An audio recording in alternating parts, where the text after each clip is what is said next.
So the next topic that we kind of jumped in and out of in the last segment, but I think it's one that Mitch and I get pretty passionate about.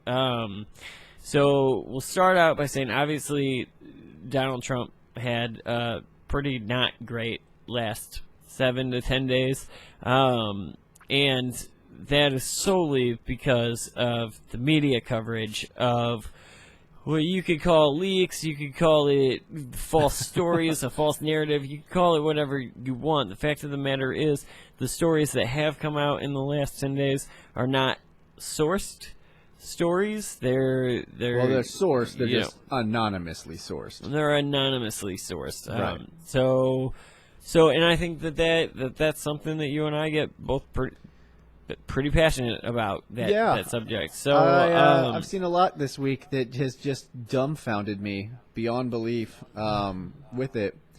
So obviously, go ahead. Go ahead. Okay. So basically, my issue with this whole thing is that, especially looking at this week, when you come out and you say that Donald Trump had a bad week, and I agree with you, it hasn't been a great week for Donald Trump. The problem is I don't think everyone sees it that way. And I think that if you are an anti-Trumper, you think that he's had the worst week of his life right now. If you are a media, if you're distrustful of the media, you think it's all bullshit. And that's fine. I don't think that even though that may very well be true, I don't think that doesn't hurt a little bit. Like, I think that it's still justifiable to say that it's a bad week because, I mean, it was. I bet if you asked Donald Trump, he would tell you, yeah, this wasn't my most favorite week of this job. Like it. Well, they're saying everything's moving just fine, everything's going just smoothly, and I sort of agree with that. Aside from the media narrative, they would have to say that anyway. Anybody would say that. So everything's that's fine. great. Don't worry about it. But at least I guess let's go through the stories, and then you can. I've got a little article right here, so I'll go ahead and read through this again. You can stop me, and we can discuss each story individually, or whatever, and then we can look at the general. Right, because I got an issue with how it's generally going. So, anyway, it all started with a meeting between Trump and 2 Russian officials last week. Foreign Minister Sergei Lavrov and the Russian ambassador to the U.S., Sergei Kislyak. The president there reportedly revealed classified information about the Islamic State group's plan to use laptop computers to target commercial flights. Let's see. Trump's team initially denied that he had revealed any sensitive information, but Trump later appeared to contradict that, tweeting that he had the absolute right to do that. Right, and let's stop there. And the issue I had with this right off the bat was the initial reports didn't say anything about a laptop. All they said, they didn't. For the first 24 hours of that reporting, it was Donald Trump leaked classified information, and they didn't say anything about a laptop. And then everyone came out, McMaster's and all them saying, what are you talking about? He didn't do anything. And then Donald Trump stuck his fucking foot in his mouth like he normally does and goes, well, I have the right to do it. Well, don't say that if you didn't do anything. He's right. He does have the right to do what he wants, but obviously people are going to pick up on that and infer whatever they want to infer. And the media decided to infer that he was evil. Well, and when I heard it and when I was reading it, my thought was, didn't we just talk about, as part of the travel ban, it was talked about that laptops would be banned from... Right. So, I mean, assuming that was because ISIS was doing... So was it really a huge secret anyway? No, it wasn't. And that's what the Russians came out and said. They were like, everyone knew about this. If that's what they're talking about, then no. Everyone knew about this. Even major airlines are saying that they're no longer going to let you store a laptop in storage because of the lithium batteries that could go out on them and cause a fire and whatnot. So even airlines themselves are going, hey, we're not doing that anymore. You can carry it on, but you can't ship it around. So to me, that's incredibly weak. But again, that wasn't the narrative. The narrative was Donald Trump leaked classified information to the Russians. and they just ran with it. And so then I had to see a bunch of people that the usual suspects on Facebook freaking out and, you know, saying, "Oh, you stupid Republicans, I bet you wish you didn't vote for Donald Trump now," and all that. And I was like, what is it? It doesn't sound like it's anything. So that was the first little bit of annoyance on the week. Well, and actually, it wasn't the first, because if you think about it, if you go back 10 days, you have where this started was with the firing of Comey.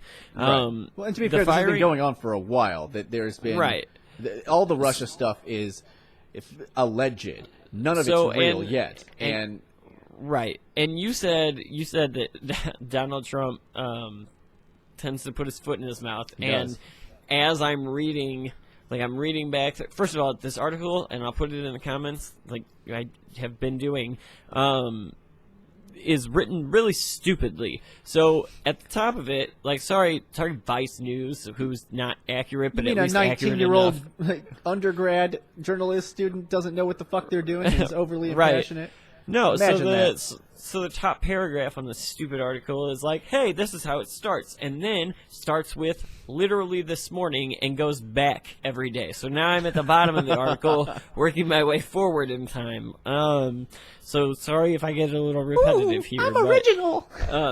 So basically, though, that's what happens. Comey gets fired, and then Donald Trump talks about taping conversations with Comey, and these are the first two. And that's not what he said exactly, and that was an issue I had as well. It's not, said, but he implied it. Well, again, that depends on what you feel he implied. I don't have it pulled up right in front of me, so if you do, that'd be great. But I think the original was something along the lines of, Director Comey better hope that there aren't any tapings of our conversation, and that was it. Right. And to me, there's two things that I took from that. First off, why the fuck are all of the president's phone calls recorded? Are you telling me the NSA is recording all of our phone calls and going through all of our shit and no one's recording everything the president does? That just seems like that would be a given. You know what I mean? Like that would be standard procedure. I would feel like you could just pull those up. Maybe I just don't understand how it works, but to me, like, that makes sense to me. You know what I mean? Yeah, no, I don't disagree on that point. Right. To me, that's where it comes back to what people are inferring. To me, I inferred his meaning to be him making a swipe about the whole being tapped by Obama and being like, oh, they're listening in, so you better hope there's no recordings that prove you wrong. So it was a stupid thing to say, but then they were like, he threatened him, and it went overboard. And right, I was like, which I think that was dude. overboard. But it was a case where if he just doesn't say it, he doesn't have a story. And that's what, I mean, if you remember in the campaign, I was like, if he just wouldn't tweet, like, people wouldn't have so much to go with. But, like, there's two tweets, and, anyway. So, on the same day, jumping back to what we were discussing, on the same day that a couple days after Comey got fired is when he had the meeting with the Russians. On the same day, a Comey memo, alleged Comey memo, was not seen, but read over the phone to, I don't know if it was the Washington Post or the New York Times. It was both of them, I think.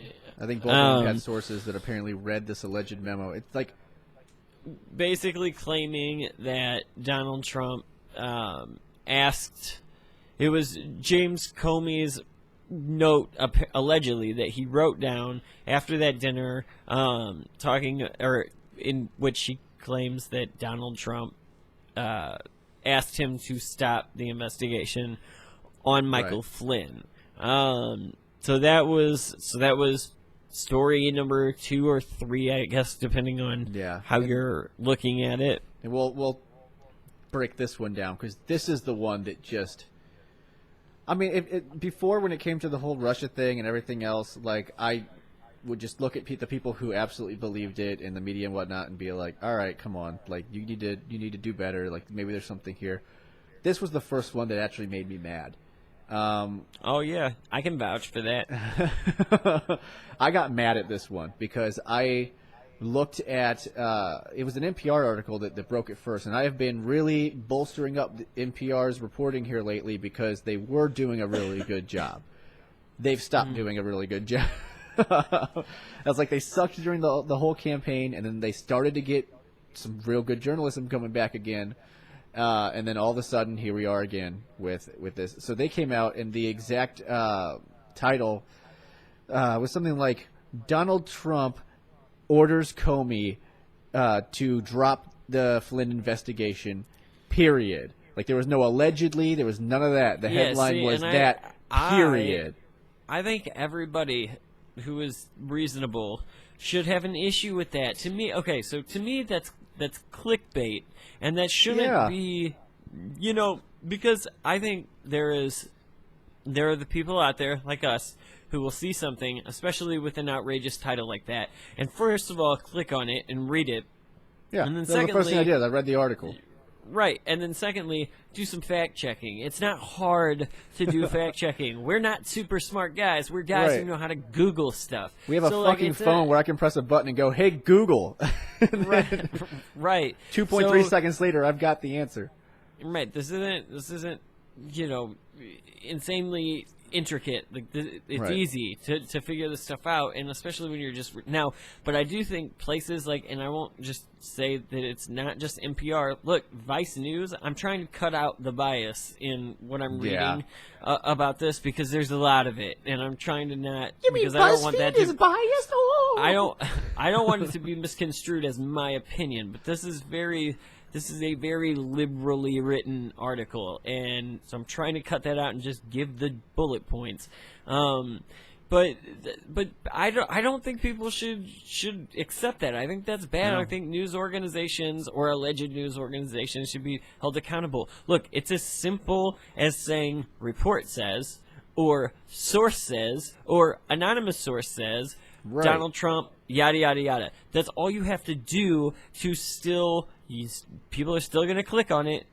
Yeah, because still going to click Donald on Trump, it. I mean, obviously, but it doesn't misrepresent the truth, and I think, or it does. The problem is that I'm not saying maybe it doesn't misrepresent the truth, but it gives allegedly the idea it might. it gives the it might, it always might, but it gives the idea that there's a conclusion to the statement, and there's not a conclusive. Like, you don't know just because some guy, and when you don't, the problem with not sourcing the information. Look, I agree with you to an extent. Now, I also kind of, I won't say I understand the necessity of it. What I will say is in certain situations, yes. I will say that as House of Cards watchers, right? You have to like kind of look at that. If there's somebody inside an organization, it doesn't have to be Trump's administration. It could be Congress. It could be Goldman Sachs, or who was the Enron, right? Yeah. A universally disliked company, Enron. If there's somebody in there that can see bad stuff happening, and they're responsible for us, the American public, knowing it, then I would think by your own stance on leakers that, like, you at least have to understand that. Now, I do think that when the news runs with it as fact without naming their source, it makes it hard. I wouldn't call it fake news, because we don't know if it's because they're reporting it as news and it's not true. What I would say, it is news. It doesn't we don't know that it's true. We have to take their word that it's true. Whether all they have to do is put in the word alleged, and it's not fake news anymore. But when you report something as fact that you cannot prove, that is fake. I will not go so far as to, because there are circumstances why you couldn't prove it. In this instance, there would be a circumstance why you couldn't prove it. Totally fine with one. To keep your person. To keep your person in Enron or the White House that's leaking you information, you can't reveal their name because you have to keep them there. I get that. There's a variable there. Here's the problem. Here's the problem with that, and this is the thing that just drove me insane with this. Whenever I was reading the article from NPR, buried in it, there was like one sentence that stated that they never saw the memo. That the person doing the article that wrote this as fact with that headline didn't see the memo. And to me, if you're the dude, Some dude is calling it up and reading this memo over the phone to him, and you don't have email? You don't have a flash drive? You can't put it on and leave it behind a fucking park bench or something? Like, that's not intricate. Say, go meet up there. No, I don't disagree with your logic there. That is literally me calling any news station anywhere and saying, this dude Mitch is, like, illegal, right? Like, he's seriously, like, this dude I watched him. I'm reading his birth certificate. I'm reading his birth certificate. It says Mexico right here. Can I see it? Nah, man. Right. And now said news station is running that story and saying, well, this guy told me that he read a police report claiming blah, blah, blah, blah, blah. Yeah, it's not good enough. To me, it's like anytime you hear someone where you're arguing religious matters with them and they cite the Bible or they cite the Quran or they do anything like that, the problem with that is that is an argument from authority. So they're arguing that, look at the Bible, this is why I believe this, and this is why you should believe this. But I don't necessarily believe in the Bible. I don't subscribe to the authority that you're giving.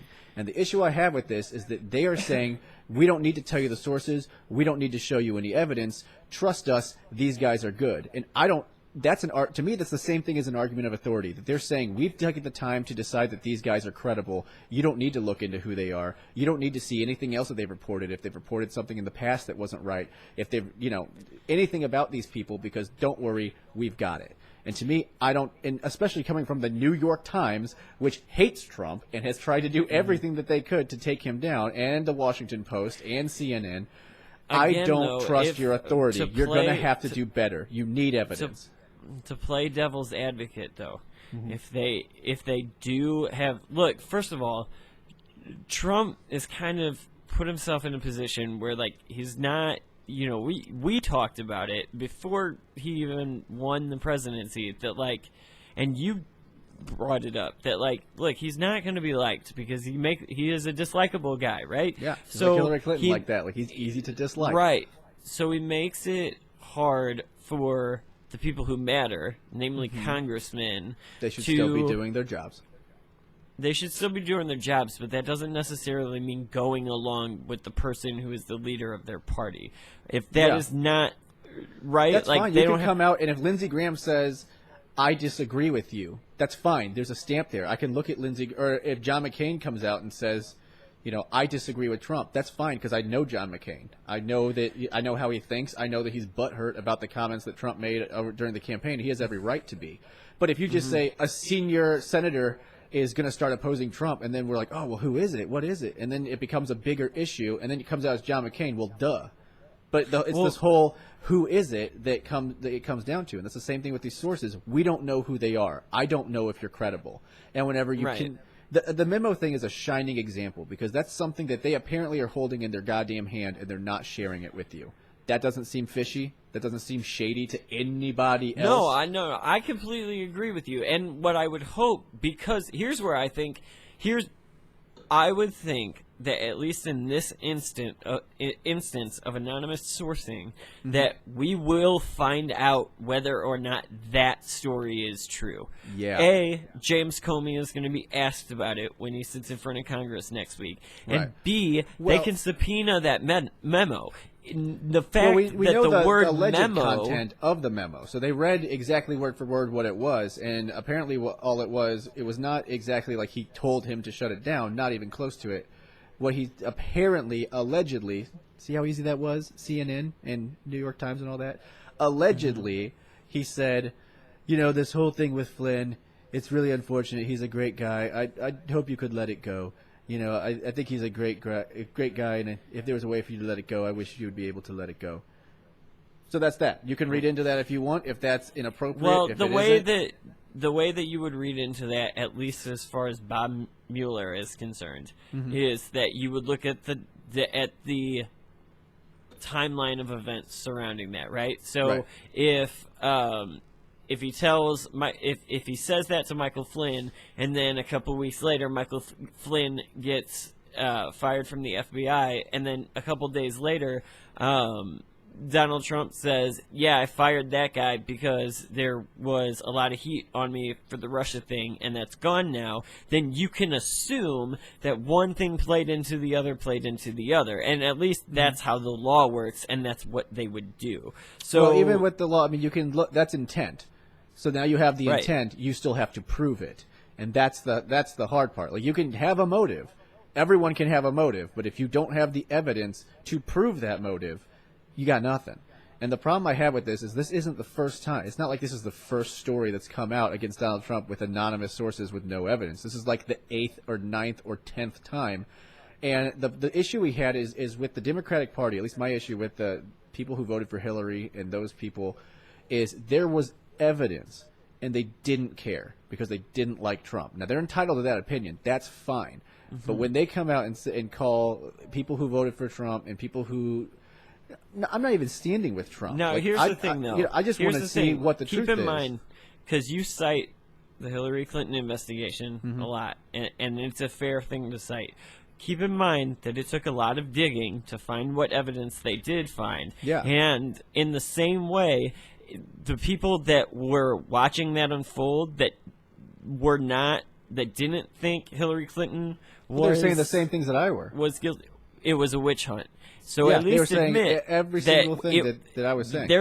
They are literally the same investigations. One just doesn't have evidence. It took a long time to find the evidence in Hillary Clinton's instance. So what I will say to you is not that necessarily. It kept building in evidence, but there was always evidence. It's because if you remember, there was no the allegations or anything. The only allegations were really coming from Julian Assange, who said, "I've got this. Wait a few weeks. You're going to see it." And that was the only thing. It wasn't specific. There wasn't anything like that. And then as soon as he would leak it, it was evidence. So, and then it became like, oh, is it, can we trust him? And of course you can, because WikiLeaks has a impeccable record on releasing the truth. So that's what it came down to. This is different. This is someone saying, he did this, I promise you, and then having no evidence. With the WikiLeaks, they were actual leaks of actual emails, of actual things. But, and then at that point, they had to figure out what the intent was. Like when Podesta says, we need to find the leaker and shut it down, doesn't necessarily mean that he killed this dude. Aren't you skeptical enough, though, that even if a memo comes out, that until Congress looks at it and says, yes, this is a legitimate FBI letterhead, like, that okay, so then in the same sense, then you have to wait until this is looked at, right? That's fine. That's my position. Is I'm saying you need evidence. You can't just tell me that the sky is going to be red tomorrow and No, I agree with you, and I would think that's what the investigation is for. And I would agree with you online, though. I'm not seeing that from people I know. I'm seeing them say, this is fact. And if you don't believe that it's fact, you're just a brainwashed idiot who voted for Trump. Right. And doesn't make any sense to me. I cannot understand it. My personal feeling on it is, here are the stories. I don't have any hard evidence here at all. But to me, again, like I said earlier, it looks shady, so I'm not going to dismiss it. Shady? I'm not going to jump on it. Yes, I think that. Here's the problem I have with people saying it looks shady. If there was evidence and if there was something to and then it just came down to intent, then it could look shady. Because right now, your leaks, the leaks that they keep talking about, are gossip. They're not facts. They're not memos. They're not hard data. You've got shadow people selling gossip to news stations who are reporting it as fact. That's what's actually happening. And so you can say it looks shady, but in that instance, then it looks okay.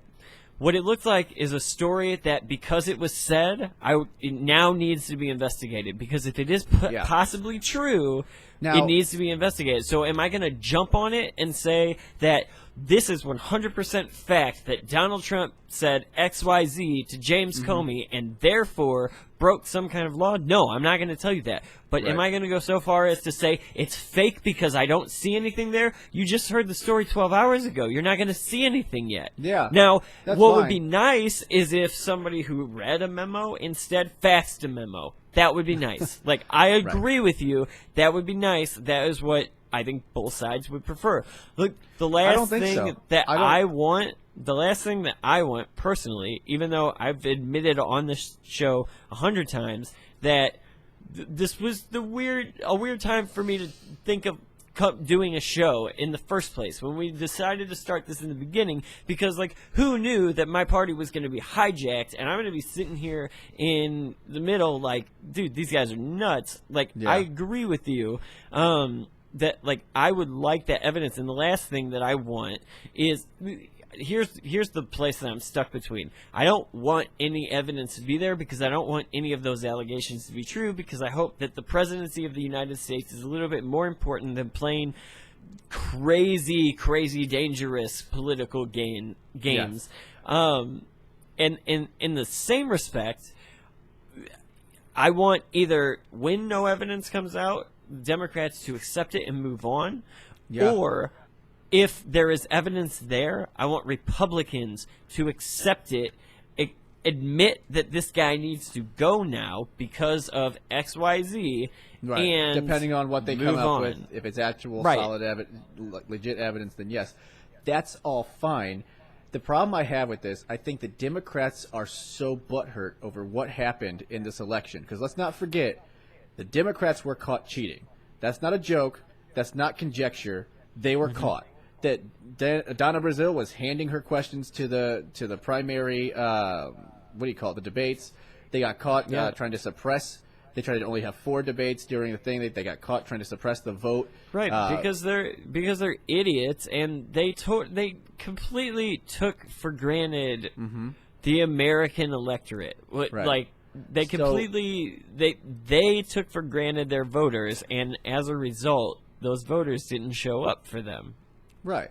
And a lot of it had to do with what Hillary Clinton said, talking to coal miners, saying, because she lost. Those are the states that she lost. When she said, "You're out of a job if you vote for me," they didn't vote for her. Imagine that. But so I think that for Democrats are the new Tea Party now, where they're saying they're so eager to delegitimize the president, the same way that Hillary Clinton was delegitimized as a serious candidate for the presidency, that they're delegitimizing their own party. And they don't care, because if you listen to CNN, if you read the New York Times, and that's what you subscribe to, you're going to believe it. You think that everyone thinks that, but if you actually listen to what other people are saying, they don't believe the media, and I don't think that they're fooling as many people as they want to. All right, well, and here's what I'll say on that point.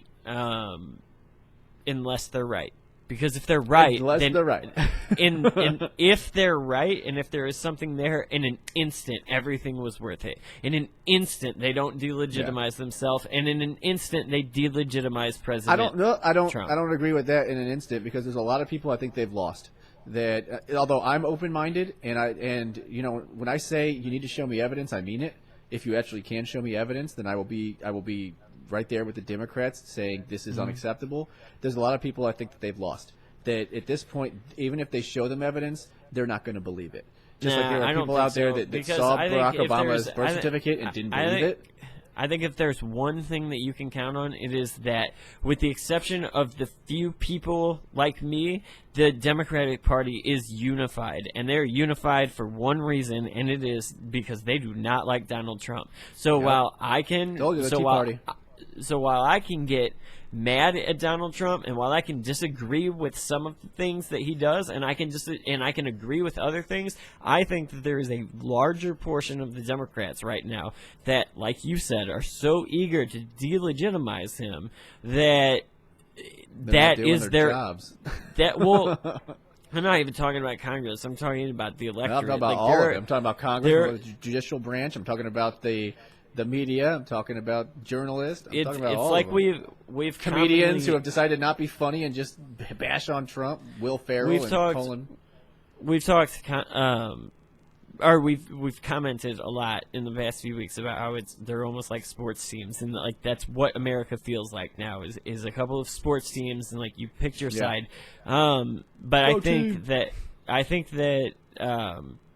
love Tom Brady, bro. He didn't cheat. I really do believe that if the Democrats are right, and if there is something there, that I really do believe that they have delegitimized Donald Trump, and I don't think that it will hurt.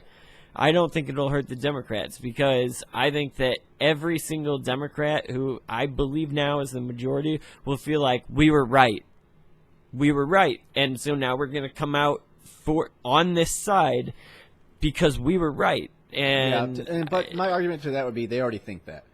So I think that if every day that they continue to but on the flip side, I mean, and call people stupid with no evidence, which is not stupid, they're going to push more people away.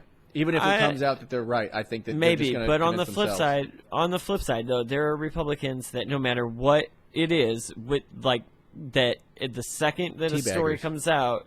The second that the story comes out is automatically fake news. And it's fake news because it was said 8 minutes ago and you haven't shown me proof yet. Well, it was said 8 minutes ago, so why don't you sit this shit down and we'll figure it out together. Right. And again, a lot of that has to do with the fact that these news, these news outlets are claiming it as fact in 8 minutes after the alleged report comes out. Well, and they haven't had their time to do their due diligence, and they aren't doing their due diligence. Let me just talk real quick about this one thing, because this point just has pissed me off to no end. And this is this weird argument that I keep hearing online where everyone keeps telling me whenever I bring up the fact that there's no evidence to whatever it is, they say, well, the burden of proof is on you, bro. No, it's not. If you come out and you make a claim, if I get online tomorrow and I tell everyone that Brandon Condit eats his own shit every day 3 times a day because he loves it, and we talked about that. Yeah, and I claim all of this stuff, and then they say, and then you tell me that's not true. I said, prove it's not true. You can't prove it's not true. I could just sit there and say, well, you just didn't film yourself eating the shit. Of course you eat shit every day. You're just not filming it to us. No, that's not how it works. If you have a claim and if you have an accusation, the burden of proof is on you. You have to prove that that is real.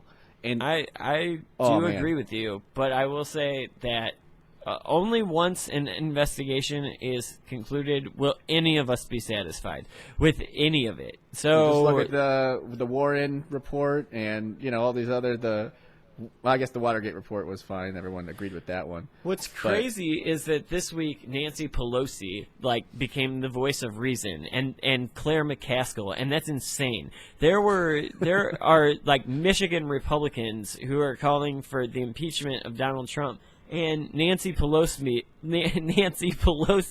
is sitting there saying that, look, when it comes to impeachment, we need more. We need actual evidence. We need to look at the facts before we just start throwing words around. When Nancy Pelosi becomes the voice of reason, then everybody needs to just take a step back, sit down, and actually look at this. I'm not saying that there's anything there, and I'm not saying that there's not anything there. What I'm saying is that whether it's just drummed up media, whatever, or whether there is actual shit that looks shady there, to me, I personally am not going to be happy until an investigation is done. I would prefer if an investigation unfolds in front of the American people so that I can see it and judge it for myself, and not have the Bob McCullough come out and tell me that Darren Wilson didn't do anything fine and that black kid was just fine dead in the street. Right. We found him, man. So on that point that you've just made, there is a theory going on right now that states that Democrats know they don't have anything. They know that there's nothing there. They're just simply making allegations and corroborating with these news medias to run with these stories in order to tie up Congress with investigations so that he cannot pass his agenda. Do you believe that to be true, or do you think there's any type of chance that that's what's actually going on? Well, I think there's always a chance that could be going on. Politics is dirty, so that doesn't that wouldn't shock me at all. How many times have you heard me say the Democrats have no power? This kind of puts power back on their side if that's the case. Well, and if you think about it, if you want to include Fox News and Breitbart and those with Republicans, and then CNN and whatnot with the Democrats, then I gotta lump One American News in there too. They've turned to shit here lately. They kind of pulled back recently, but I think the Democrats have a lot more power than I think what gives them the power, though, is the fact that, like we talked about earlier, Donald Trump has a habit of just putting his foot in his own mouth. Like he makes as enemies. As I described it throughout the week with you, as we were watching this unfold, it was like, man, every night I go to bed and then I wake up in the morning and he like took his huge, or his probably, I mean, if we can judge by his hands, his tiny shoes, and stepped in another huge pile of shit, and it's every single morning. Now, the stories may or may not be true. We don't know because we don't have a face to put with the claim. But what I will say is that, like, that's not a good thing for him. And no, it's not. He's not making it better. In that sense, because he goes out there and tweets, and because he undercuts his staff, and because he does those things, it makes it really easy to make him look bad and make it look like it's easier to make somebody like that look like there's something there, even if there's not, because he keeps feeding it. Right. Well, we saw that whenever he was like, you know, the official White House release was like, oh, we fired Comey because, you know, that's what these guys told us to do, and that was just that. And he comes out, I was going to do it anyway. No big deal. I don't like this guy. It's like, shut up. What the fuck are you doing? Yeah, why are you doing that? Why do you not, like, man, I don't know. It's But again, none of that is overly important. All this, like, that doesn't necessarily mean he's a bad president. Does he say dumb shit sometimes? Yeah. You know, the thing, people can say dumb shit sometimes and still be able to run the country properly. Here's where I think that he thought, and before you jump in and make the wrong point before I'm done, let me finish this. I think that in a sense he thought that he could run the country like a business, and he can't. And what I mean by that is not economic, it isn't based on economic standards. What I mean is, in business, especially in his type of business, you're kind of able to push people around. You're kind of able to, like, you hustle for that deal, right? That's what a good businessman does, is he gets the best price, he gets the best deal. And the problem is that it's one-on-one interactions. You're a CEO and you're talking to another CEO or a board or whatever. It's not as large as Congress. When you make that enemy in Congress, they can stop you because they are the checks and balances. And so in that sense, you can't run the country like a business because you can't push them around. They're stronger than you. And we've we've already act seen accordingly, that. They're stronger than you. Yeah, because the president doesn't have legislative power. The legislative branch has legislative power. And so right. If you have an agenda and you want to get things done, Barack Obama would have gotten way more done than what he can claim. I'm at a weird spot with that because, as you remember, throughout all of Barack Obama's presidency, I denounced the tactics that the Republicans, my side, were using to stop him. They literally said, we're just going to say no to everything, and I had a problem with that. At the same time, I said no to a lot of the things that he was proposing and wanting to do. The problem with Barack Obama is, as smart as he was, he didn't know anything about economics. And like I said, I'll just look at Solyndra and the $800 billion they dropped into solar whenever everyone knew China owned that market. They could produce it at 1/35th the cost and sell it at 1/5 the price and make a profit. Obviously, those businesses were going to fail. It's already a fringe market. Oil is the mainstay. That's the main energy source, and we have abundance of that. He stopped producing that and decided to go to solar. What the fuck?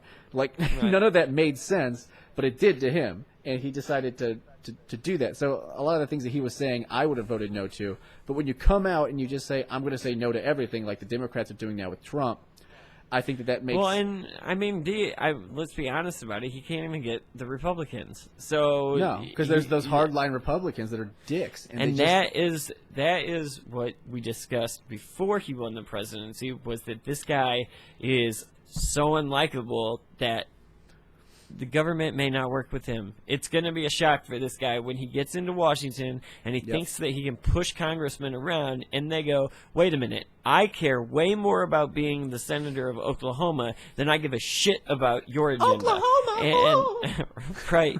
So, you know what I'm saying? Like, yeah, well, they're gonna make sure they take care of themselves before they worry about Donald Trump at all. Right. And in that sense, you can't run the country like a business because you're not the top dog. Right. Plain and simple. And we've seen that kind of play out with, and I'm sure that next week we're going to cover his international trip that he's currently kicked off today. Right. But we've seen Next week on TDAP, Donald Trump visits human rights violators. And makes $1 billion deal. Oh my gosh. But arms deal. But that could go a few different ways.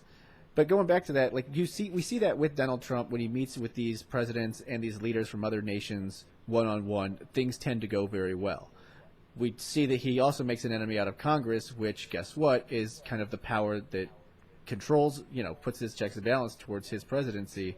He's going to need to learn that. I think he will. I think that this first couple months has been a learning experience where he says, all right, I can't bully people, and I'm not going to be able to push them around to get my way.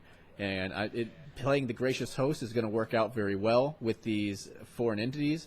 But when it comes to domestic policy, I'm going to have to work and make deals. And we saw that with these first couple bills where he took the funding of the wall out and all these other things. He's starting to get it, that he's not going to get everything that he wants.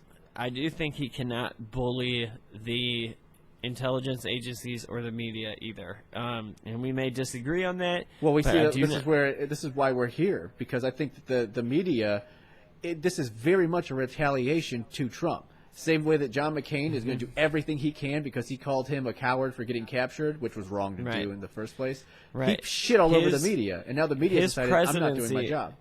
Right. His presidency could be a lot more successful or whatever. I mean, depending on what perspective you're looking at. If you're a Democrat who disagrees with his policies, you won't look at it as successful. But I think it would be a lot less, the same fodder that we've been talking about for 120 days if he hadn't attacked the media and made it a point to make them a bad guy. Now I think you're right. It is, which doesn't do any favors to the American people, because now we have to decipher how much of this is true and how much of this is bullshit, and I think it does a disservice to the common person who's watching it on a daily basis, or even on a weekly basis or monthly basis or whatever. Now, what I do think, though, is that for those people that watch it on a weekly and monthly and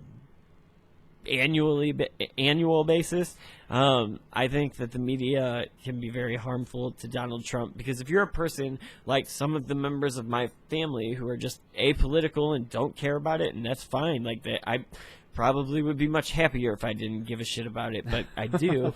But those type of people can turn on the news come election time, come midterms or whatever, hear the stories of the last year and a half or whatever, and think, oh wow, I didn't know that happened. I haven't been paying attention. I didn't know that he did that or he said that or whatever. And that could be harmful if those stories have been misrepresented. So I think in that sense that Trump should learn a lesson, at least from this moving forward. And I don't think you can mend that with. Because if you remember, the media has really started all of it. I think he can. They started reporting. I think he can mend it, because I think when he did his joint, I just think the media doesn't like Trump. We saw that before he started saying anything. That's fine. They but when already he were did like, his, no, I don't like this guy. When he did his address to the joint session of Congress, the media, Van Jones came out and said this was the moment that Donald Trump became president. They did get behind him in that Van night. Jones legitimized him. It's totally fine now. It doesn't. No, what I'm saying though is if he does shit that brings people together, it makes it a lot harder to attack him. When he does things that we universally, as the American people, not Democrats or Republicans, can go, wow, I like what he said there. Wow, he has some good ideas about infrastructure. It's a lot harder to attack him in the days to come than it is when he fires the FBI director, then says some dumb shit about it, then says some potentially dumb shit to Russian officials, then dude, it snowballs. That was another easy to attack him on those things. Anonymous leak that he called them a nut job and all this to the Russians. And I think that going back to that point too is you're right whenever you say that Van Jones came out during that joint speech to Congress. Everyone on CNN thought and that here's was the problem an amazing speech. The mainstream media is mostly liberal, and they did side with him. The problem was that the next day, conservative media took the low ground, and you saw Milo Yiannopoulos and other people being like, Democrats didn't even rise for the, right. And they just threw everyone right back into the shitstorm, and it was like, well, that was like a day. Stop. That was like a day after Milo started talking about little boys and stuff, and became far from what he was before that. Before that, he was gaining popularity rapidly, right. And then all of a sudden, he just obscure. He's gained quite a bit more popularity since then, so he's going to be just fine. But where'd the blonde Nazi go? Who knows? So. Anyway, going back to wrap up this whole segment because we went pretty long here. To me, I just think at this point, when we get to 10, 9, whatever it is, things that are allegedly that don't have any evidence to them, I've stopped believing it. I already was skeptical. I've gotten to the point where I no longer, if it's coming from the Washington Post, if it's coming from the New York Times, if it's coming from CNN, I'm not going to believe it unless there's evidence. And I think that at this point, you're just going to have to do better. And if you don't have any evidence, and if you just say, if you come up every day with something new and say, well, we need to investigate it and then tie up Congress, I feel like at some point we're just going to see through it and be like, you guys are just making shit up so that we don't have time to do anything that conservatives want to do. Well, and again, what I'll say is that I will never throw an entire organization, even Breitbart, even though I do take shots at Breitbart a lot, and I take shots at I don't believe Breitbart. I don't.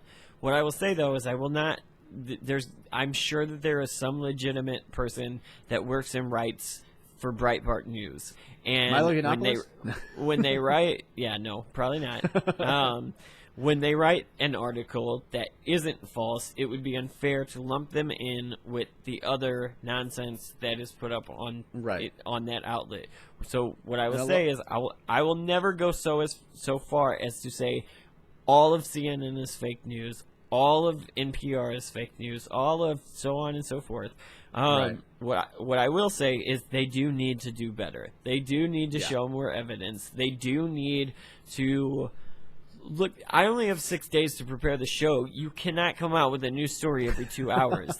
I don't even know what I'm talking about, and by the time that I know what I'm talking about, I forgot that all these other things happened. Like James Comey got fired a year ago, but he didn't. He got fired a week ago, and that's just what it feels like. So, they do have to do better. I do agree with you on that, but because it looks a certain way to me, and because I'm interested in where these stories are coming from, and I fully believe the possibility of people having sources inside those organizations that they're not going to name them because they want the information. So if the information is true, why would you give up that person's name? I agree with you that I would like it, but if these stories come out to be true, keep in mind, without the leak from the Sally Yates deal, we don't know anything about Michael Flynn, and he's probably still there, and he's a huge security risk to the United States. So these leaks aren't a bad thing if they're real, but I do agree that the news would be easier to believe that these stories are real if they weren't running headlines like Donald Trump told James Comey ... Right. Report says. My position on That's it. That's all I'm asking for. Yeah, I don't think that CNN, New York Times, all that are necessarily fake news. I'm saying that when they make allegations, you're going to have to show me evidence at this point, because in my mind they've lost credibility on the breaking news. You know what I'm saying? When it comes to this happened. I understand. If you're going to say that at this point, if it's coming from the New York Times, it's coming from CNN, not that everything they do is false, but if you're going to make an accusation, you're going to need to prove it to me, or I'm not going to listen to you. Yeah, I understand your logic there. So I don't 100% disagree with it. At some point, when you're having people investigate prostitutes pissing on beds, at some point you're wasting taxpayer money with frivolous investigations. Were they actually investigating that? Was an actual dossier investigation that whether or not he fucking had prostitutes piss on. But that wasn't our investigation, right? Wasn't that like? I thought it was that they were investigating the Russian ties, and that was something that was in the investigation that McCain was pushing. I don't. That's at some point you're wasting our money with every single little thing, and whenever people come out and say, "Well, just investigate all of it," no, investigate certain things, and then because at this point they've caught on, and they're like, "Well, we're just gonna make up everything and just say a bunch of stuff, and we don't have to have evidence because they'll investigate for it," and then it takes all of Congress.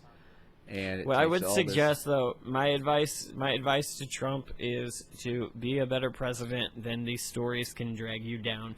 Because if you are honestly a better president, then if you have a greater effect as a politician than the negative effect of these stories, then you shouldn't have anything to worry about. It's kind of that whole, every sports team or every sports fan base blames the referees for or all of the officials for all of their sorrows. Like, the fact of the matter is, if you pick a sport, if you score like 10 goals, you probably don't have anything to worry about. So just play better than the refs. Right. I actually have evidence that you're a fake fan, so I can produce that. LGBT hashtag. You don't say LGBT. Right. Anyway, I think we'll leave it there with this one. Right.